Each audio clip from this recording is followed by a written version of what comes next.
I call to order the Gladstone City Council meeting for January 9th, 2018. It's 6:30 p.m. Hello everybody, happy 2018. I hope you all had a pleasant, peaceful, and safe holiday. I want to remind everybody that today is National Police Appreciation Day. Yes. Yeah, and I want to thank them for everything that they do. Most people sitting here hopefully don't get to have daily interaction with our police officers. I was able to ride with Officer Okerman the other day, and I have to tell you that I was so proud and impressed at how thoughtful these men are going into situations that all of us would run from. It was pretty sobering. And they go out there and they see people at the worst of times. And they walk away feeling good about it and smiling. So it was pretty amazing.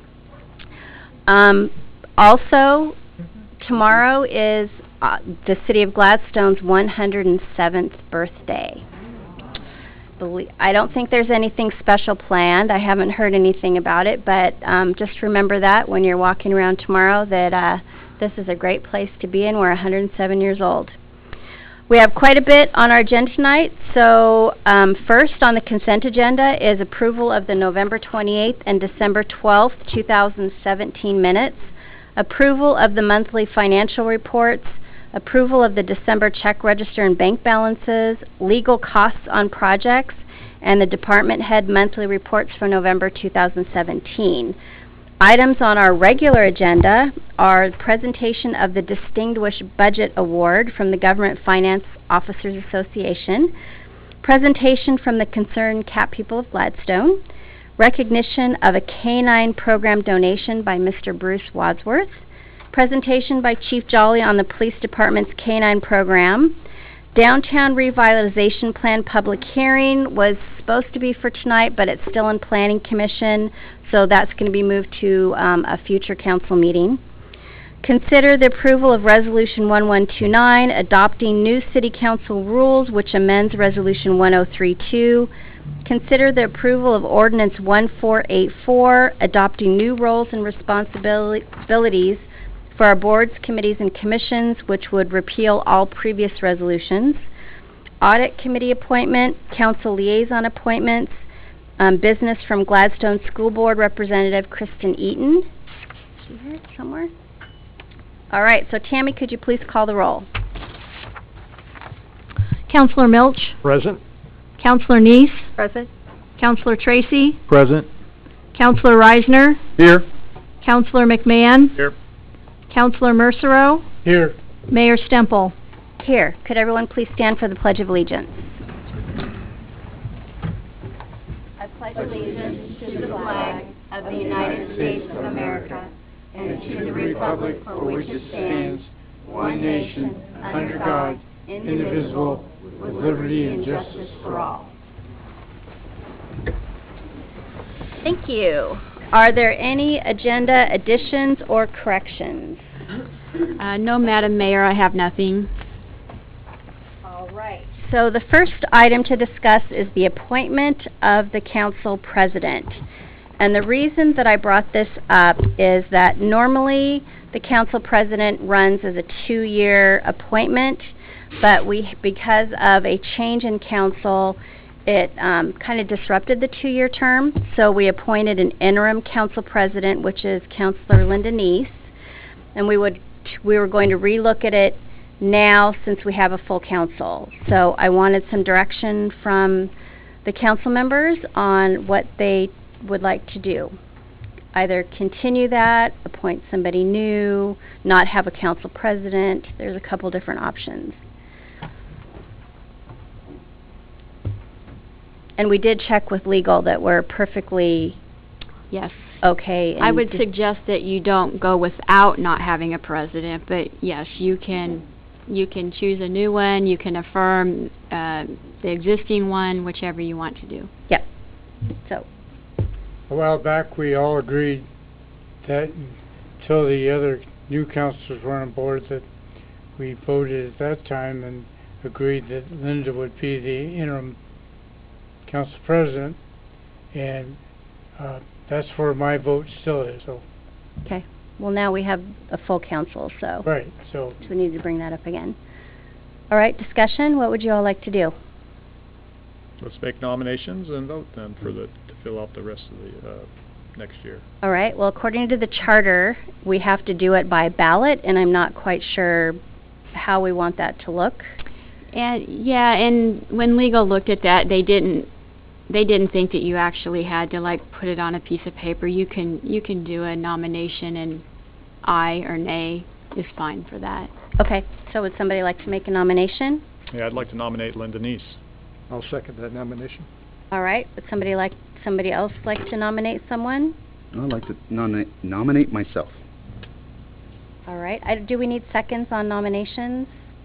Go ahead. No. Go ahead and do that. Go ahead and do seconds on nominations. Okay. Would somebody like to second Councilor Reisner? Yeah, I'd do that. All right. Anybody else? All right. So we have Councilor Linda Neese and Councilor Neil Reisner. Do we want to go do a roll call vote? And all right. Tammy, could you do a roll call vote, please? Councilor Milch? Neese? Councilor Neese?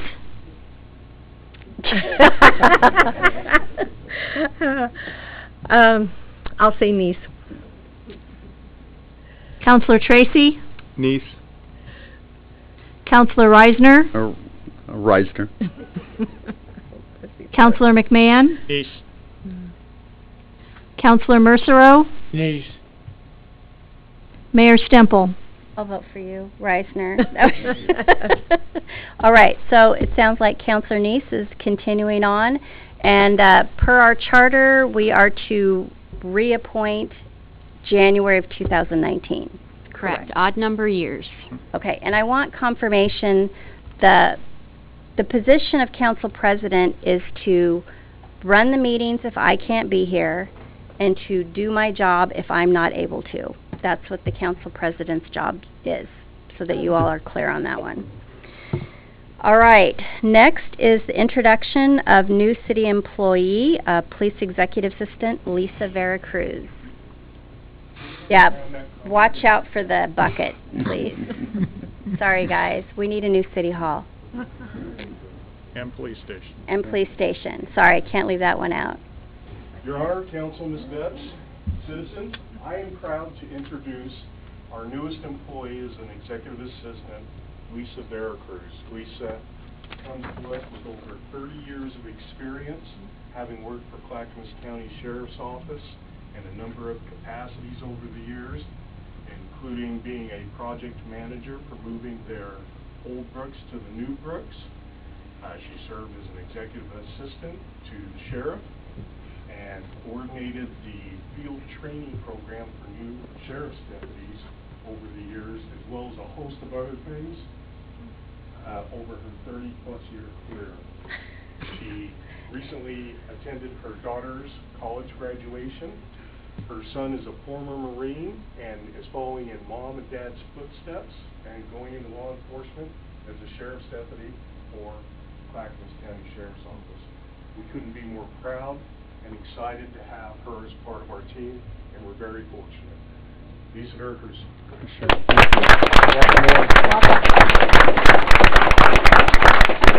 grew up and went to school locally, so she's a local person. And I'm sorry he kept stressing 30 years experience. know. 30 years. I had a very great experience to start out when I was 16 years old and got to retire from Clackamas County Sheriff's Office. And then this particular position came open and I was super excited to have the opportunity. So thank you. Welcome. Welcome. Thanks.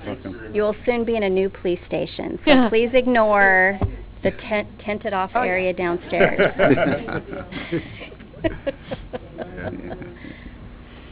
All right, next item is business from the audience. We have two. Les Poole?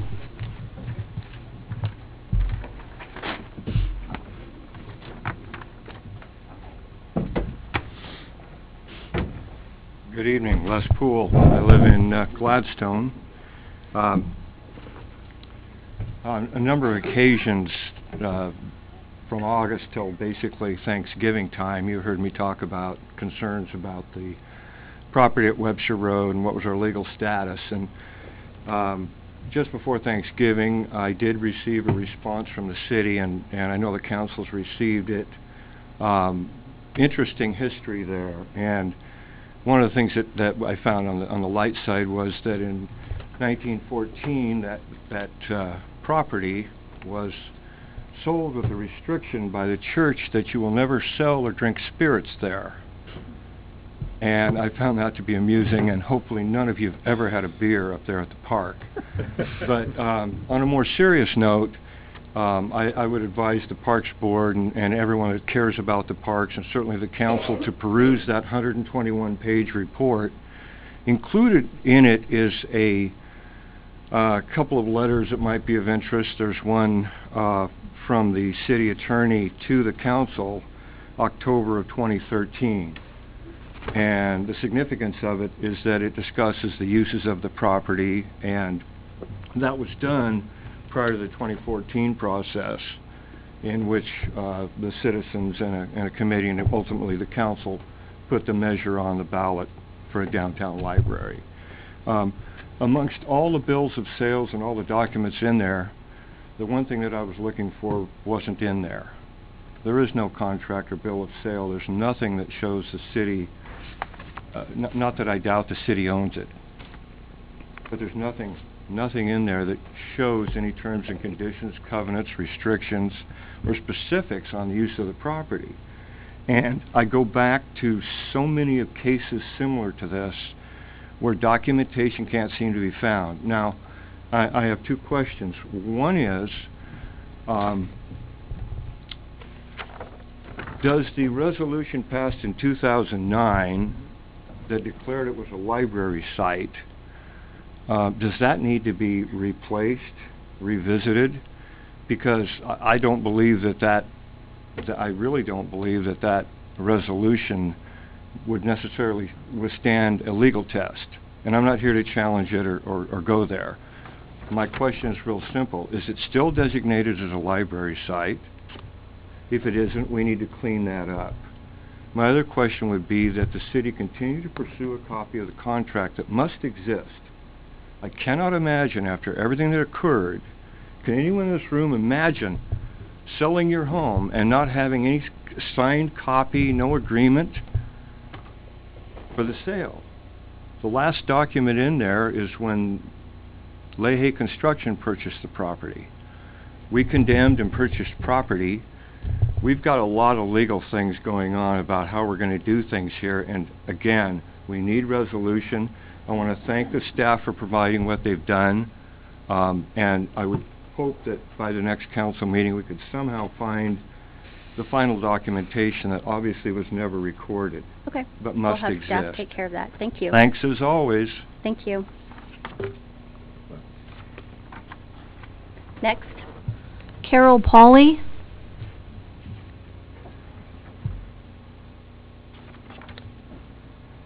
Good evening, Mayor Semple and council members. It's really nice to see all of you. My name's Carol Pauley. I reside in Oak Grove, and I am running for a Metro Council District number 2. And of course, your city is in that district. So I resided in Oregon City for over 20 years, and I was on the city commission there. And it's interesting to hear what's going on in your city, and you're actually dealing with many of the issues that we dealt with when I was on the Oregon City Council. So a police station, a library, parks, parking, transportation, all of that stuff. So when I look at Metro, when the opportunity came up, I was very excited because it's all the things I'm really interested in, and especially I'm passionate about working with cities and helping the cities really keep their own character, because to me that's what makes a region so great. And figuring out what the cities are doing, what they need, and working together to try to accomplish that. And I just wanted to introduce myself and see if you had any questions of me, or if you have anything else going on in your city that you'd like to share with me. We need all the help we can get, so, Yeah. we need your number. We'll be calling you. Okay, great. I can relate to the aging infrastructure, because we certainly had that in Oregon City. And part of what makes the character is the age. But also, there's repairs that need to go along with that. So, and funding is always a major issue. So, well, anyway, thanks for having me here, and it was nice to see all of you in your space. And I'm very fond of Gladstone because my chiropractor's here. So I'm here on a regular basis, and my son did driver's ed through Gladstone. And I still go to Oregon City a lot because I'm on the Main Street board, so I'm very big into revitalization as well. I'm the president of Downtown Oregon City Association still. Great. And so I go through Gladstone a lot. I'm sure a lot of other people do too. We'll have to give you a reason to stop. Yes, Yeah. absolutely. Well, good luck. Thank you. I'm just gonna, it's okay, I'm gonna give you Yes, the card. please. Okay. And feel free to reach Thanks, out Carol. to me and ask me any questions, or let me know what's Yep. going on in your city. Thank you. Has Carlotta resigned officially yet? She has retired. Corvallis. Yeah. Yes, Oh, she okay. is in Corvallis. Okay, thank you. All right, the next item is our consent agenda. Any questions, any discussion? Make a motion that we approve the consent agenda, items 1 through 5. I second that.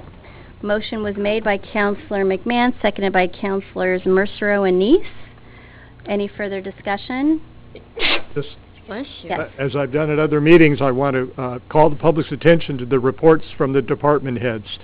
They really give you a lot of insight into what our city staff is doing, particularly in the area of public works and police. If you want to know other examples of the kinds of situations that our police encounter, as the mayor alluded to earlier, read some of these reports. It really gives you a helpful understanding of what's happening. We approve them pretty much routinely, but they are a very important document to understand your city.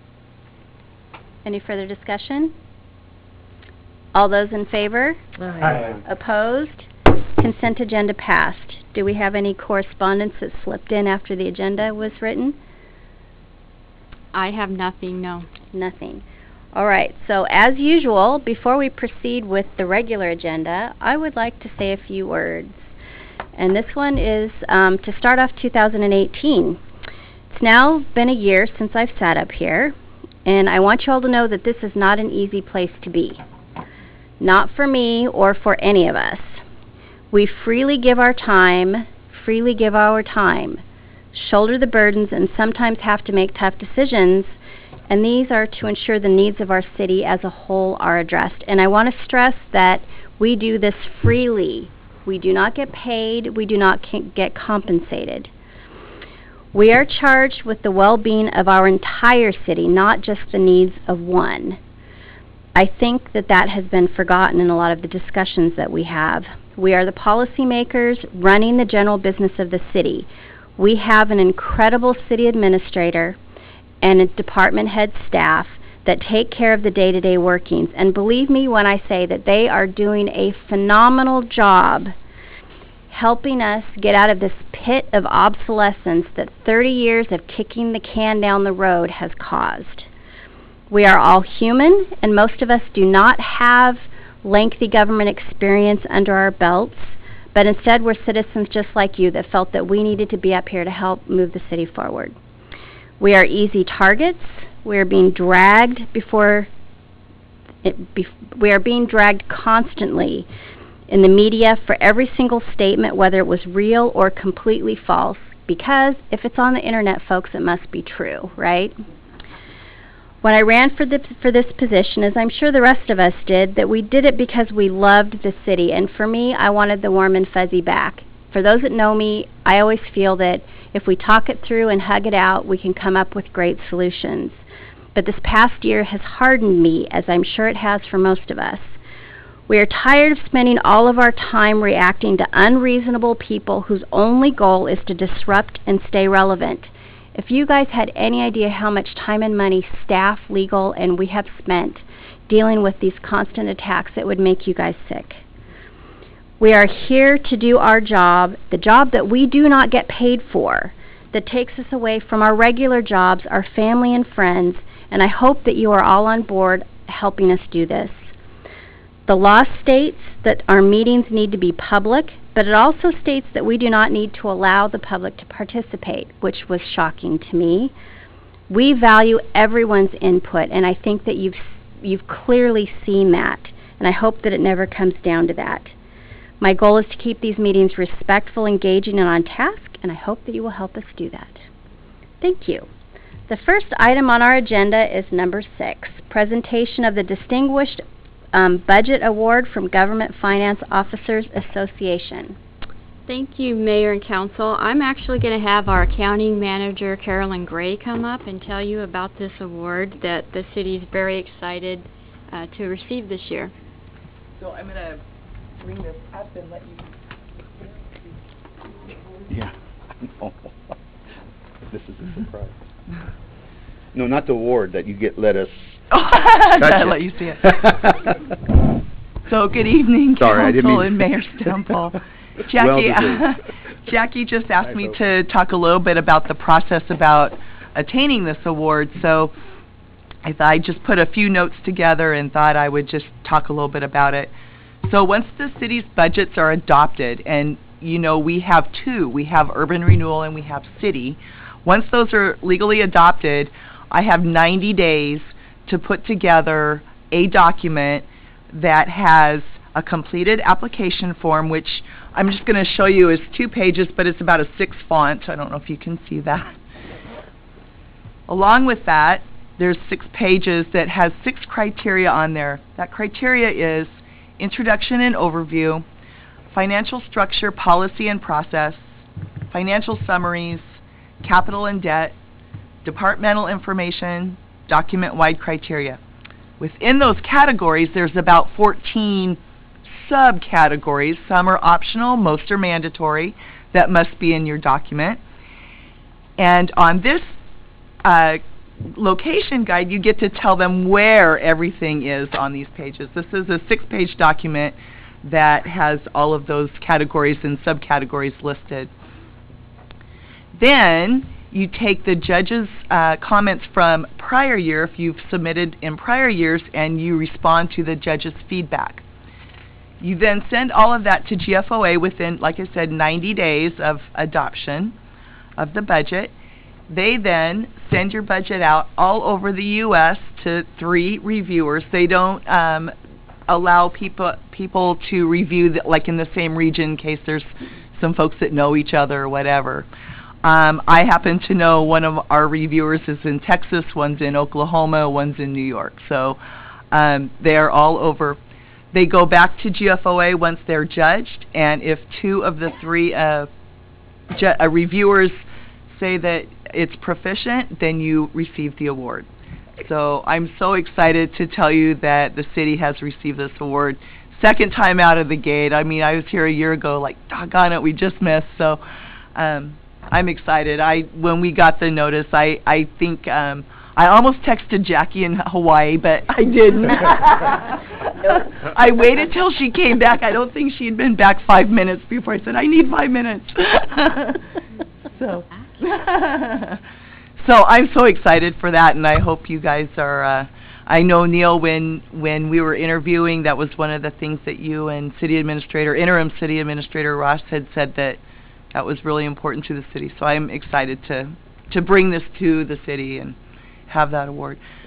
Within 8 weeks or so, we'll be receiving a plaque, and on that plaque will go a medallion that says 17 for 2017, and each subsequent year that we get this, there'll be another medallion that will go on the plaque. Oh, wonderful. Yeah. Congratulations. Yes. Well done. Awesome. Good job. Good job.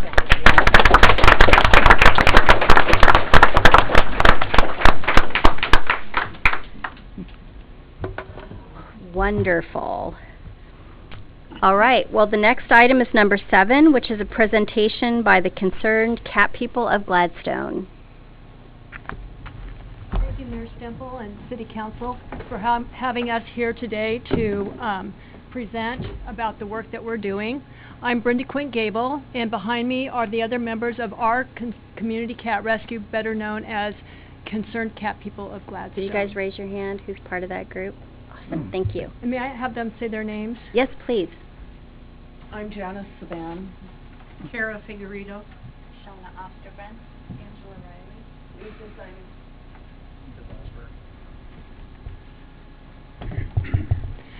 So, before I tell you more about us, I'll give you some statistics. As we're rescuing cats in our neighborhoods, we're finding that a majority of them are abandoned by people who move. 90% of these cats that we rescue have not been neutered or spayed, and oftentimes the females are pregnant or have kittens. A very important piece of information is Clackamas County does not have a cat shelter. And an example of where this comes in as a concern is when our law enforcement officers need to do a forceful eviction and there's cats involved. The only recourse they have is to put them outside. We don't have any place to take them. That's where the Gladstone Cat Rescue is often contacted. So who we are. We are a group of neighbors who saw a need to help stray, abandoned, and feral cats in our community. We are fully committed. We meet regularly. We're in communications daily practically, and we work together to provide cat rescue for Gladstone and surrounding neighborhoods. And as you heard, this is our core group. We are registered as a nonprofit with the state of Oregon, and we are seeking 501c3 tax exemption status. What we do, we provide information and assistance to neighbors seeking help or advice on lost and found cats, strays, abandoned, and feral cats. Our neighbors who seek us out and who we provide assistance to are residents, but businesses, apartment managers, and law enforcement staff as well. During this past year, we rescued about 70 cats. We follow protocol to try to find the owners if there are owners.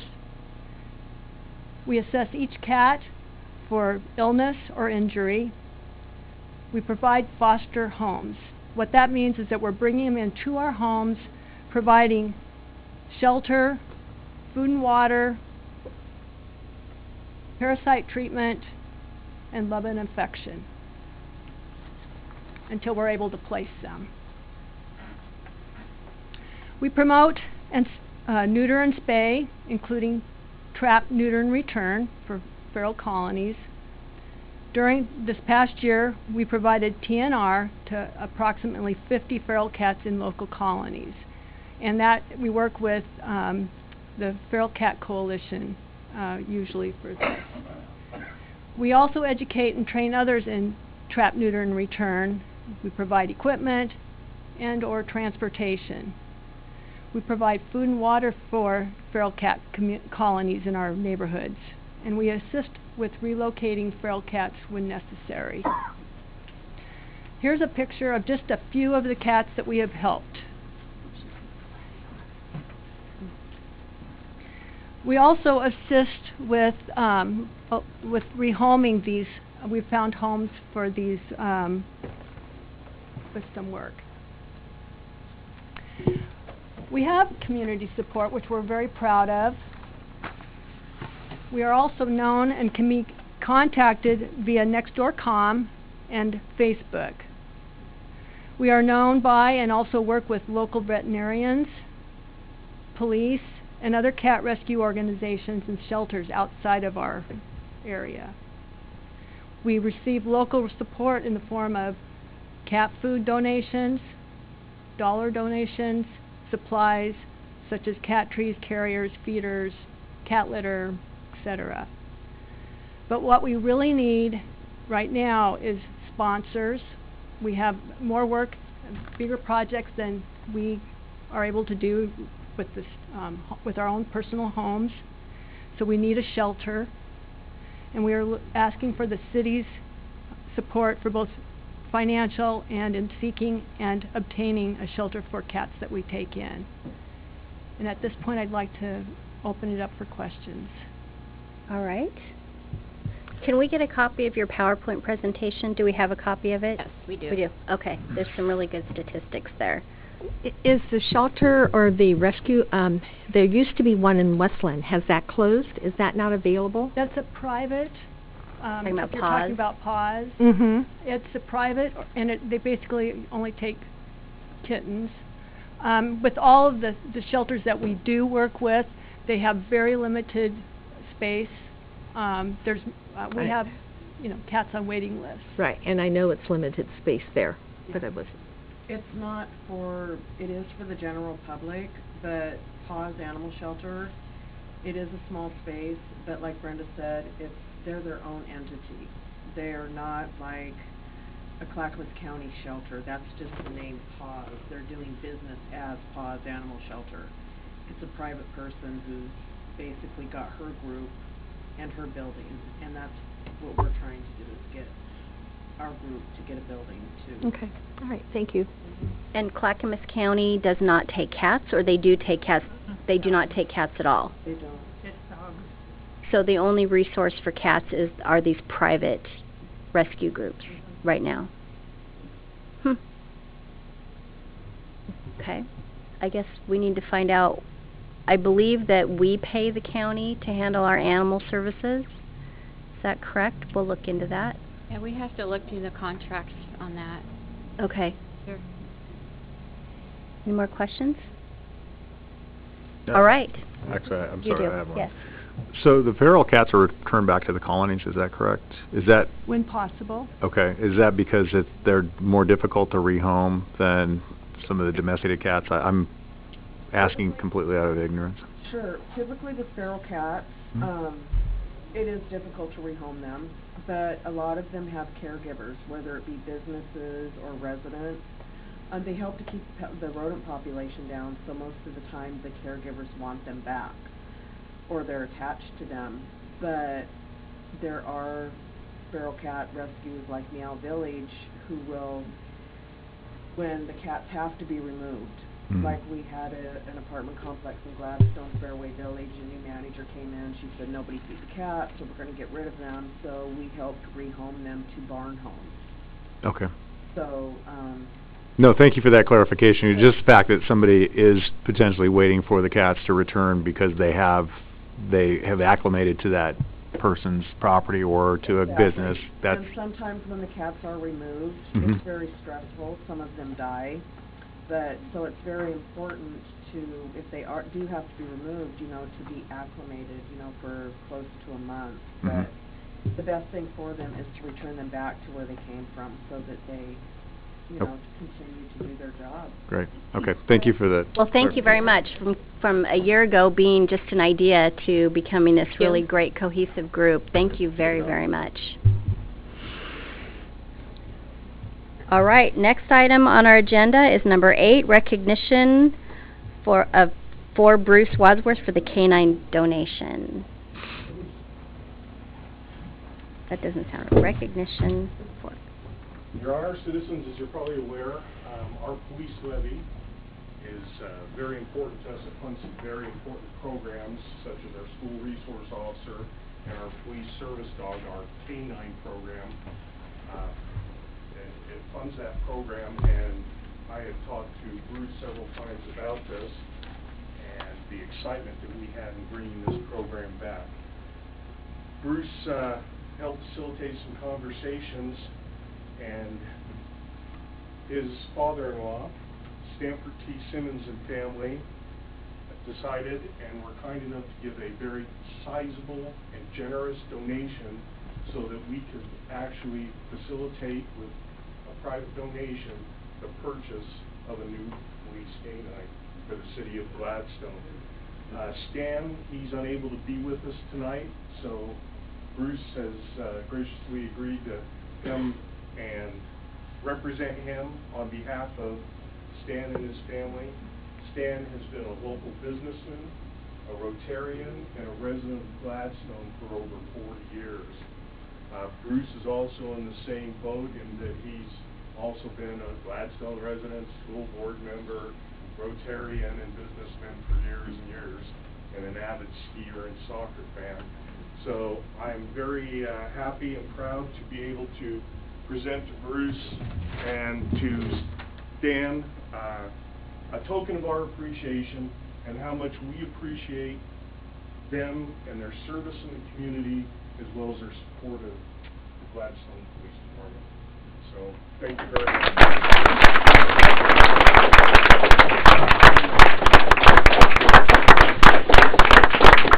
Thank you so much.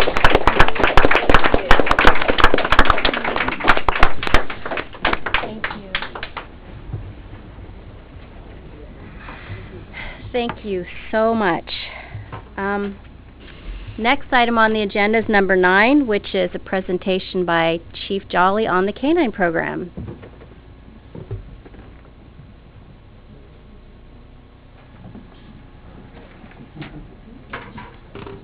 Watch out for the bucket.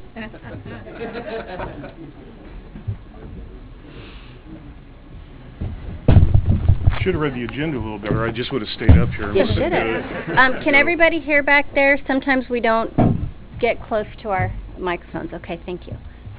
So one thing I wanted to do before I got started is talk a little bit about our building, if I could. Yes, please do. You need some help? And we're appreciative, and we're grateful for the things we have. But last Saturday during the council and department head retreat, as all of you are aware, we had a sewer backup downstairs. It basically took out half of our operations, and we've had to spread people to different locations throughout the city. The good news is we didn't skip a beat, and we've been able to provide service. Nothing was interrupted as to service for the citizens, but we are looking at a 4 to 6 week window in which the repairs will take place, and we'll be able to get that odor out and some of the damage fixed. And so that'll be a good thing, but it is a process, so we would appreciate your patience. We're moving our public reception next door to where the court is, and that window, and we'll try to advertise and put that information out as much as we possibly can. What the insurance does not pick up, any operational costs that we may incur, again, we have funds in our levy that will be able to bridge that gap and facilitate that, so that's very helpful for us. I'm here tonight to talk about and answer any questions that you may have regarding our going ahead with our K-9 program and reinstituting that and getting it back online to provide a better service for the citizens and safety for the officers here in Gladstone. To my right is Sergeant Brad O'Neill, and he's going to speak to the support that Clackamas County Sheriff's Department and the training modules and the information that you may have for him. And the officer we've selected to be the next K-9 officer is Dustin Olson, to his right. I think you'll see that, and I've explained it to you and sent out information, and several of us have taught, but I think we'll see a new revitalized program with some great oversight, and we have a policy that's in place to ensure that the citizens of Gladstone as well as our interests are protected. So without further ado, I'll turn it over to Sergeant O'Neill. Thank you, Chief. Thank you so much for inviting me. My name is Brad O'Neill. I'm a sergeant with the Clackamas County Sheriff's Office. I do have some vested interest in this program as far as I grew up here in Gladstone. I graduated from Gladstone High School in 1996. My parents still live here and are citizens of your fine city. And so I'm not going to put my name behind something that I don't fully believe in. I've been with the Sheriff's Office for 18 years as a Deputy Sheriff, Sergeant for 5 years. I've been on the K-9 team working an actual dog for 11 and a half years now. I just retired my first dog a little over a year ago. His name was Nero, and I now am on to my second dog. I've been supervising our unit for the last 2 years, so I'm in charge of our actual K-9 unit. We currently have 7 dogs with the Sheriff's Office, and all of those dogs are or have been in the past cross-trained to look for people and for drugs. That's just a little bit about me and my background in K-9. Benefits of having a K-9. Number one, I think in this day and age is PR and that connection, that positive connection between the police and the citizens. Everyone loves the dogs, and it's a tool that we use a lot to really have some outreach to everyone in our community, to help bridge that gap between the uniform and regular citizens. Trying to just really have people understand that we're not just police officers, but we're people underneath this uniform. When I go home, I'm just another citizen like anybody else. And so it really helps bridge that gap. The other thing that it does is it saves money in the long run.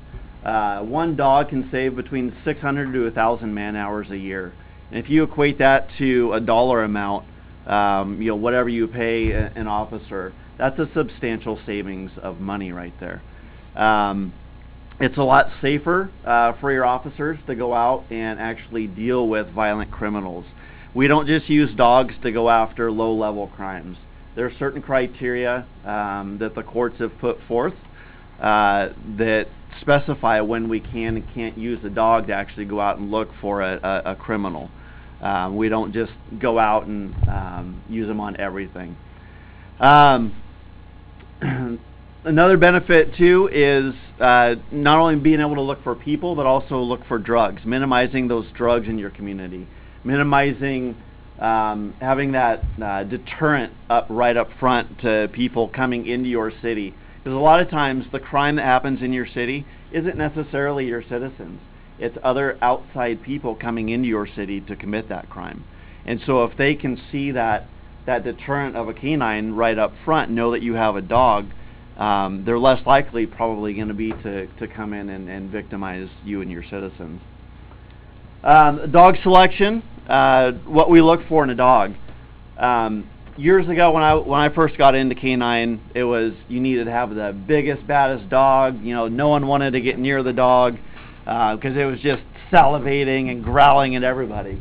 I'm here to tell you that those days are gone. You cannot have that, and I will not have that type of dog in my unit.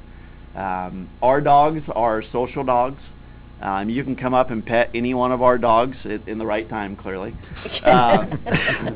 But we invite people to come up and meet the dog. People want to come and pet a police dog, understand how they work and how they're different than normal dogs.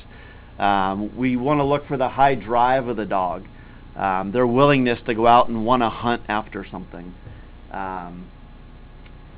The social aspect and that high drive. There's a good balance of that, and the vendors that we go and purchase our dogs from have a great reputation of having those types of dogs. The training in basic or in ongoing training with the dog. So for a patrol school, it's a 6-week course, 240 hours, and that will cover pretty much. It's kind of like building a house. You need to pour your foundation to get set before you can start building up on that foundation to build your house. Same thing with dog work. You've got to build that foundation. That foundation is that first school. Once you get through that school, then it's you're slowly adding more boards and sheetrock and paint, and that goes for about 4 hours every week. We're mandated to train 4 hours every week, and then an organized group. Here in Clackamas County, we're very fortunate to have a nice organized group. We train with all the canines of all the agencies in Clackamas County, as well as the city of Woodburn actually drives up to train with us as well. So we have a great knowledge and knowledge base of people. We have some state trainers that are a part of that group as well to help diagnose issues, work through problems, and really just make the dogs that we have the best that they can possibly be. Dustin has been in contact with me over the last 2 years, almost weekly. He is sending me text messages and sending me messages at work. Hey, can we meet up? Door to door in the patrol car, but it's been great. They have really done their research. They have. Dustin has already gone through a couple of canine liability courses, which is unheard of to hear someone go through a canine liability course before they actually get a dog. Usually it's the other way around. And then they get this dog and realize, oh, shoot, I need to learn how to protect myself. So that right there shows that they've gone about it the right way. They're really building this program up from the ground up, not cutting any corners and doing it correctly. And everything that I've suggested that they do, they've fully satisfied and beyond with that. So that's all that I had to cover. Well, thank you. Dustin, do you have any? Yeah, I'll give you guys kind of a background of who I am. I have been employed with Gladstone Police Department since 2015, but it was not my first career job. Prior to that, I started my actual career in 2002 as a reserve with Tacoma County Sheriff's Office. In that year that I was a reserve, I put in so many hours, they were constantly telling me to go home and do something else. It's what I enjoyed doing. In May of 2003, I was hired as a corrections deputy at Tacoma County Sheriff's Office. I attended Corrections Academy. Over the course of the next 7.5 years, I earned my basic and intermediate certification in corrections. 2010, I was hired by Tillamook Police Department. I attended the basic academy for police, and now currently hold my basic, intermediate, and advanced certifications in police work. During my career, I've spent time on the Sheriff's Office dive team in Tillamook County. I've been a use of force instructor. I've been an instructor in pepper spray, the baton, and other less lethal means that we use to arrest people that don't cooperate. My goal has always been to work with Police K-9, and I've spent time training with Clackamas County Training Group over the last several months, and I see that it would be a benefit to our city, make our city safer for citizens. It also is a huge public relations tool that is very effective with Clackamas County. Great. All right. Does anyone have any questions? Oh, I'm sure we do. How old is the dog when you onboard the dog? The dogs are usually between we've bought them as young as 11 months and as old as 4 years. Okay, so it's an age range. Okay, usually between 2 and 4 years old is about the age. So, what would you say the best age is for a dog that you're onboarding? With your experience, you've got obviously a lot of experience. It really depends on what their base training is. The dogs that we're getting are straight out of Europe.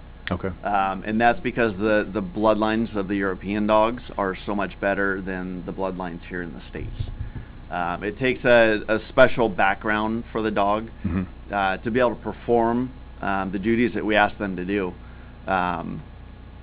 without cowering down and running away when we really need them to step up and help possibly save the life of an officer. Okay. But usually 2, a year and a half to 2 years old. That's about the cutoff for them being hopefully done with their puppy stages, because sometimes that can be somewhat frustrating, but they're still dogs. Yeah. Some of them mature quicker than others. Okay. So. Thank you. I have an 18-month-old German short-haired pointer. I'll give him to you. It's not qualified as a police dog. Shoot. I have a question, and I don't mean to be a damper here, but I know we had this program before. So what are you going to do different where the other program didn't work when we had a K-9, and what has improved since then? Everything. I think we've covered it in general, but just to recap, we have a firm policy in place that was lacking last time. We have an experienced person that will be experienced law enforcement officer that will be the handler, and we have the cooperation and the mentorship of Clackamas County Sheriff's Office and mandatory training requirements for the handler and the dog. And will he be the only one that will be able to handle the dog, or will there be another officer involved? He'll be it. Okay. And does the dog live with you on a regular basis? Yes. Okay. And I believe you and I talked one night. Yeah. And I'm not planning to go anywhere. Okay. So is this dog going to be cross-trained then? I'm assuming that's kind of the policy? So the goal initially is to have it as what's the correct term? Patrol dog. Patrol dog. Okay. And if that dog is progressing and proceeding on track, then we'll transition into narcotics Drug detection. also. Drug Okay. Oh, so that's the end goal, is both. Okay. And then you said training of 4 hours a week. That's not just during the initial training period. That's for ongoing. Yep, until that dog retires. Until that dog. Okay. Good. Other questions? Just a quick comment. I did appreciate, I think, some of the stuff. I don't necessarily agree with, but I did appreciate with your comment of you cannot and you will not allow and have snarling, aggressive dogs, however you put that. I thought, perfect, that's exactly what we want for that kind of a situation. Is somebody that's upfront and clear with what the expectations are for the program. So, thank you. All right. Only a comment. I was sorry that we left the program once before, and I'm glad it's coming back again.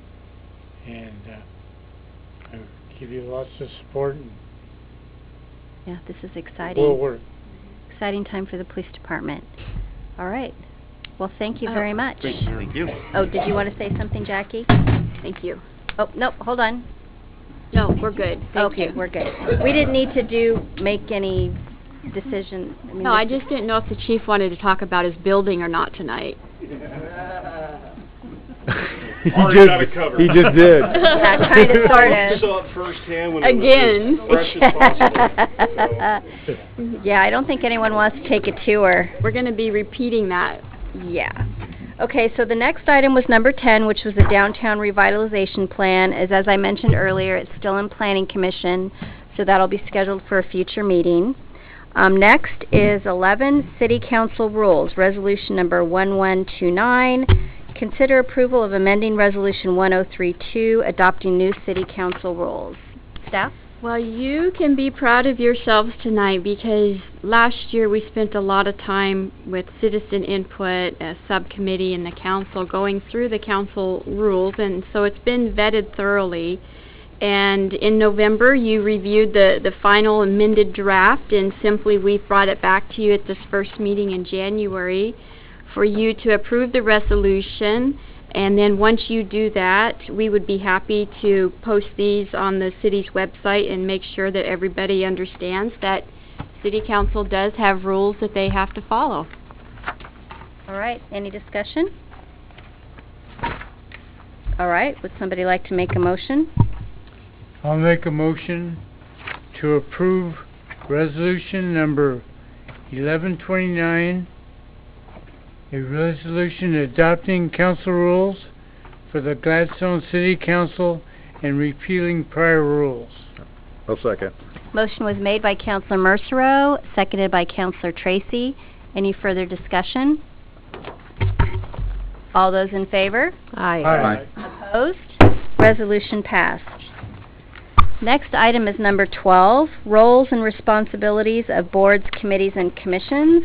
Ordinance number 1484, consider approval of adopting new roles and responsibilities for boards, committees, and commissions and repealing all previous resolutions. Staff? Thank you, Mayor and Council. This one we will adopt by ordinance. And again, we're very pleased with the work that went into this, about a year and a half worth of going through all of the roles and responsibilities of our city committee, boards, and commissions. And I hope that as you read through this in your packet, you saw how simple it was, and that really was the goal, is to streamline what it is that we would like our volunteers to accomplish with the city.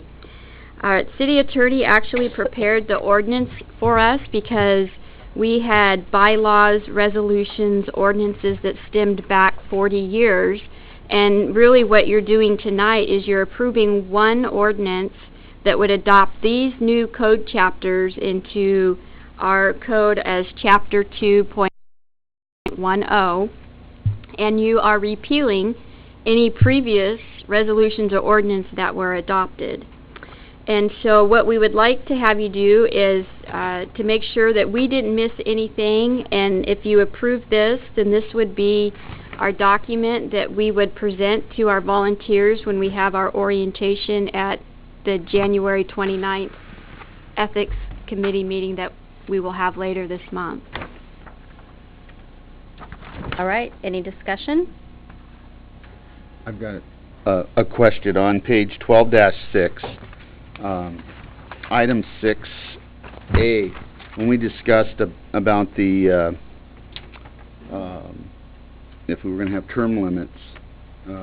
I thought that we had decided, at least for the Planning Commission, that we wouldn't, because of the need for continuity and history, being that we contract with Clackamas County, and we don't have control over the turnover of a planner, that at least we would have historical continuity on the as members of the Planning Commission.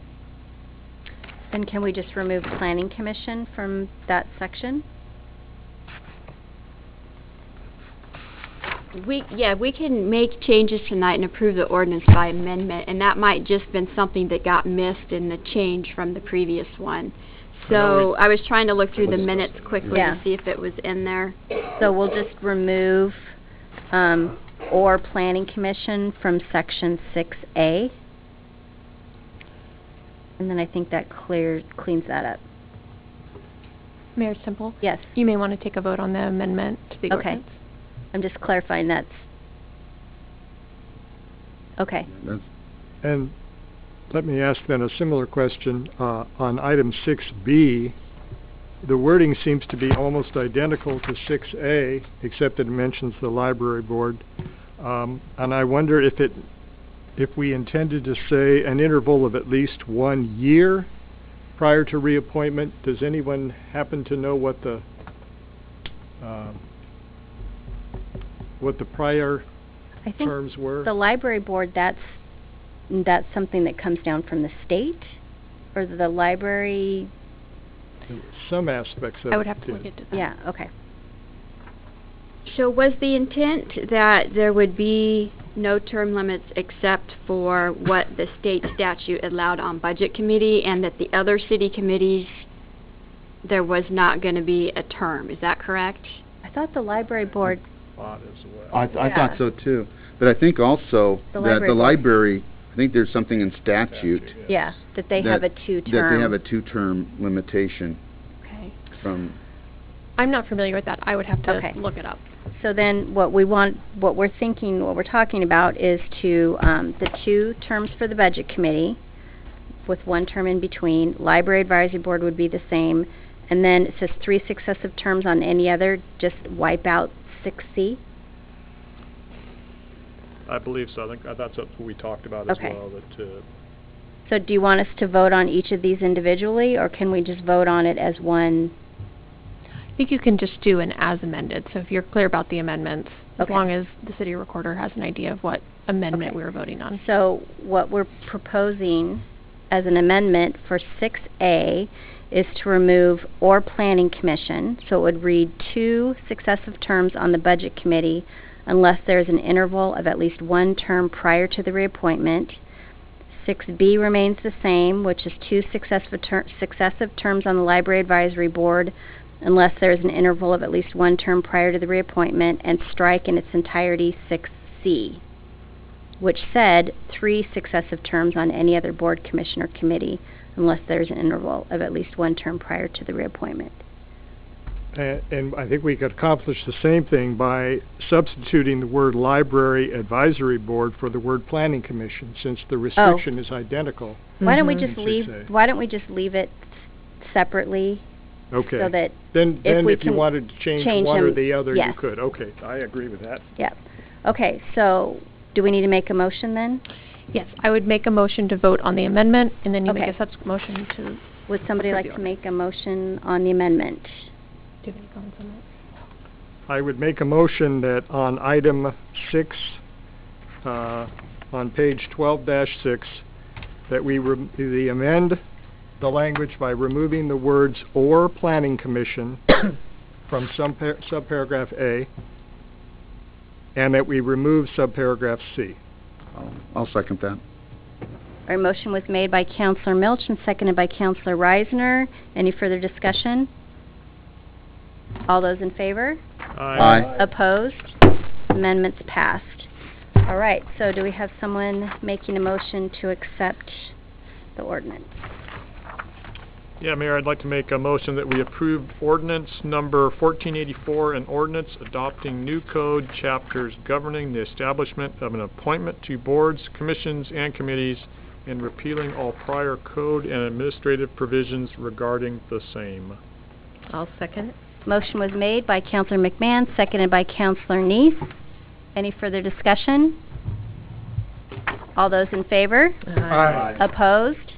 Passed. All right. Next item is 13, Audit Committee Appointment. Mayor Semple, we Oh, I'm need to sorry. do a second reading Oh. on the ordinance, please, so that it will go into effect. All right, would somebody like to do the second reading?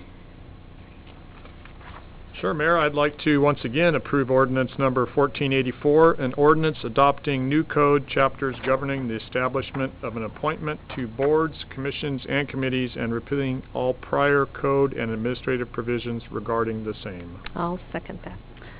Second reading motion was made by Councilor McMahon, seconded by Councilor Neese. Tammy, could you take a roll call vote, please? Counselor Milch, Yes.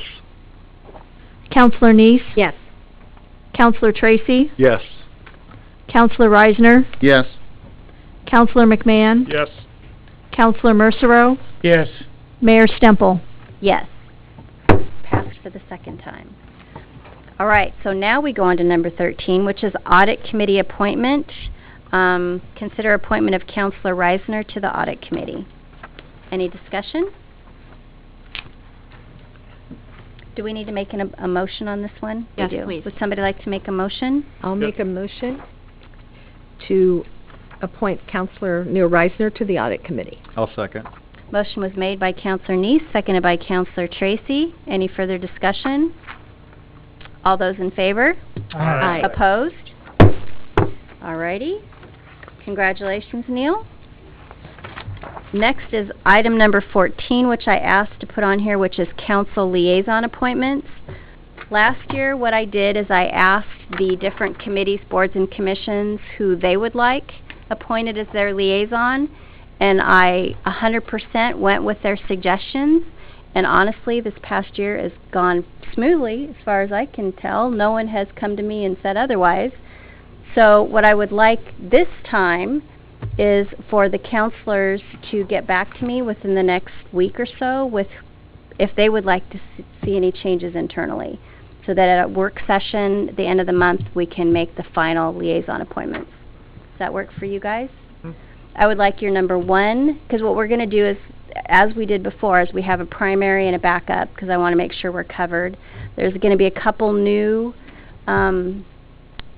not really responsibilities, but we have the North Clackamas Urban Watershed Council that I'd like to make sure somebody's on.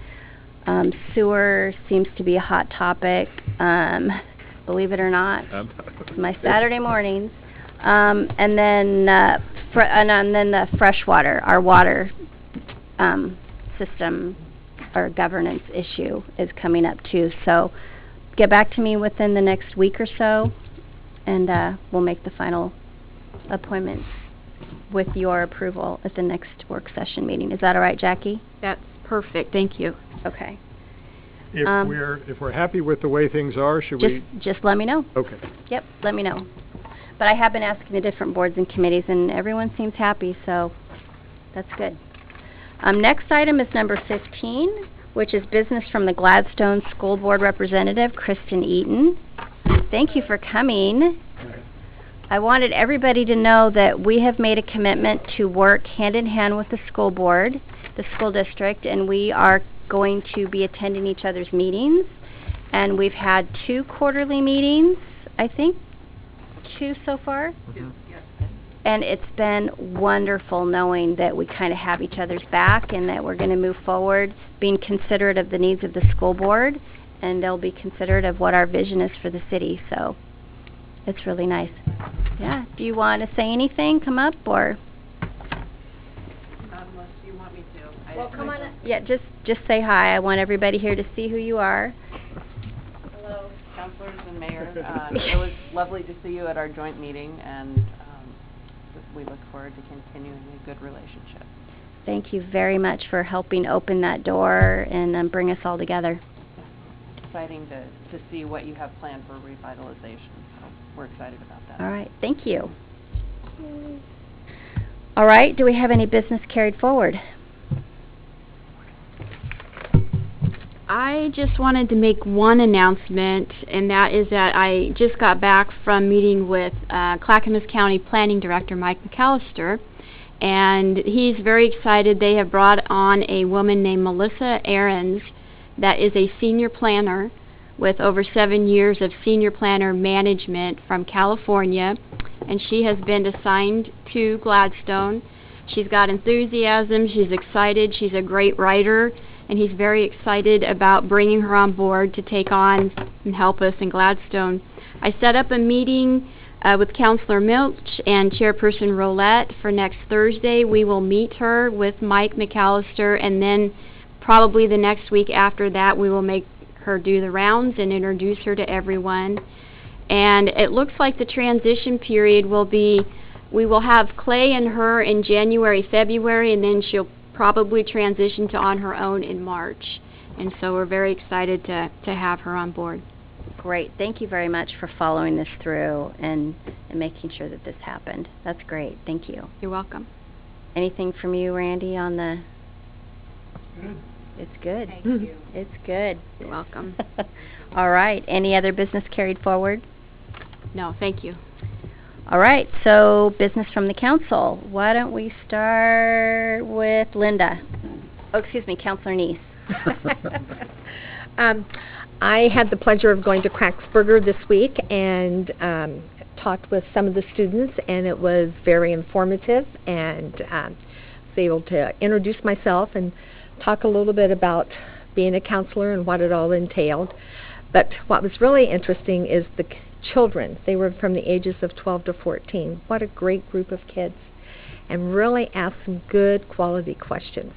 So it's a great opportunity for the city to get involved with the school and be a part of that. So looking forward to, for us to have the children come and visit us and where you can meet them. So it was a wonderful day. It was a good time to spend with them.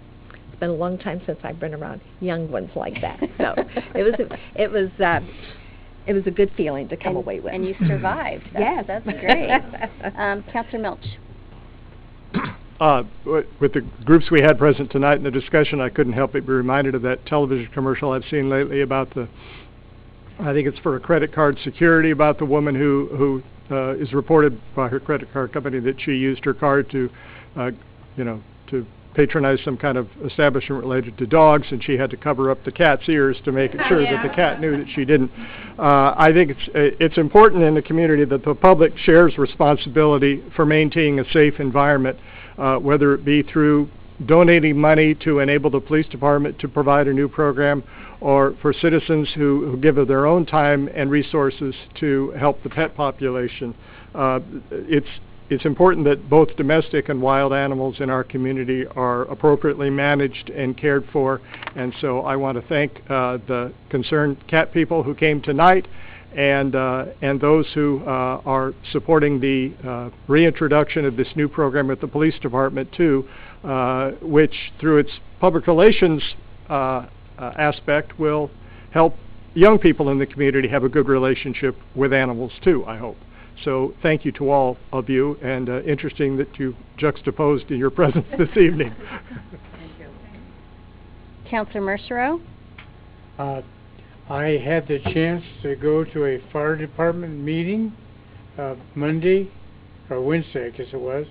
However, they decided to postpone that, so I get to go tomorrow night, I believe it is. In Coffee with the Counselor, we had some interesting discussions, but one was I hadn't heard about for some time. The Historical Society, who is an important part of the city's history, people were concerned about some of the storage of the present Historical Society stuff that was stuck in, I believe, in somebody's garage or whatever now, and it brought up the issue of the foundations, nonprofit foundations that are working with the city, whether it be the Library Foundation and or the Historical Society. We don't have, as a council, have never written a policy on how we deal with this group. And seems like an important thing to do. So I thought is maybe that we have a work session or something to come up with a way to do that, to address that, so Okay, we we'll don't add lose it. our stuff. We'll add it to, what does our next work session look like? I actually have it, I think, at the end of February Okay, on the work session. I Perfect. don't know how I knew he was going to ask that, but it's coming, yeah. perfect. Councilor McMahon? I had the pleasure of spending Saturday here and smelling all the smells that an old building has. What I most was impressed with was that I think the takeaway of my 3 years so far has been the turnaround of staff that we have, starting from the city administrator all the way down to all the public works, to police, fire, city administration, just the quality of people that we have now, and I think that makes a huge difference for us as far as being able to get a lot of things that have not been fixed in a long time, projects moving forward, and I'm just really pleased. I'm especially pleased with Public Works because I love the reports that I get all the time of, and you probably are the same way, Jim, when you look at why did they leave that and just bury it? Why did they not spend an extra $100 at the time? And it was probably because they didn't want to spend an extra $100 to fix it. They figured if they buried it, it would stay buried for 30 years, which it probably did, and now we are fixing it. And I think I've been most impressed with Jim Wynot as far as just being able to start at ground zero and start fixing things that have needed to be fixed for a long time. So I didn't thoroughly enjoy Saturday, but Saturday was good for me. I'm just most pleased with the employees here of this city. Councilor Reisner? I agree with Councilor McMahon, though I did enjoy spending the day with you. And Not getting paid all day Saturday. But following up, I agree. We have a phenomenal staff. Like I say, starting with city administrator Betts all the way down. One thing that struck me was that, and I enjoyed the fact that staff had gone through and the goals that we had set a year ago, and there was 5 different categories, at least 30 different line items through there, and I would say at least a third of them were accomplished in one way or another. That they're behind us, and don't get me wrong, we got a lot of work ahead of us to do. Getting this building down to zip, just bare ground and being north. But the amount of work that our department heads and everybody, out in the manholes and on the streets and in the library, downstairs at the senior center, they're just doing great work, and generally with a smile on their face, and it's for us, for the citizens. So thank you. Councilor Tracy? So Councilor McMahon basically took everything I was going to say verbatim. Appreciate it. No, actually, I absolutely concur with both Councilor Reiser and Councilor McMahon. But one of the things I would also say is that one of the experiences I had from Saturday's work session was we had a very close, cohesive team that was working together in a positive environment going forward in dealing with business that we have to attend to here for the city. And I came out of that work session on Saturday buoyed by the fact that there was a lot of can in the room and not much can't in the way of attacking and dealing with some of the issues that we have. And I felt very heartened by that. I'm also going to add that Director Wynot's reports in the staff reports are full of photographs. I work in infrastructure, and I'm in disbelief by some of what Director Wynot's crew is uncovering. I don't even know. I mean, this is not even general practices in some countries that don't have any infrastructure money at all. The fact that we have live lines laying on top of sewerage piping and tankage and things like that is just, I don't know where else you're gonna find this. But I really appreciate the directors, all of them that participated on Saturday, and I think we're really heading in the right direction. These are big lifts, and these are the folks that I think can actually handle it. So, to the directors and to my colleagues here up on the dais, I mean, this is going in the right direction, I think, for a city that's having some struggles and some challenges. So, I thank y'all. I want to thank everybody for being here tonight. Hopefully we can encourage more people to come because we're going to have warm and fuzzy meetings moving forward. And thank everybody in advance for letting us do our jobs. Thursday night, there's the library, Oh. the county having the library. Actually, it's the city having the library. library, okay. Yeah. And it'll be at 5:30 at the senior center Right. for 1 hour.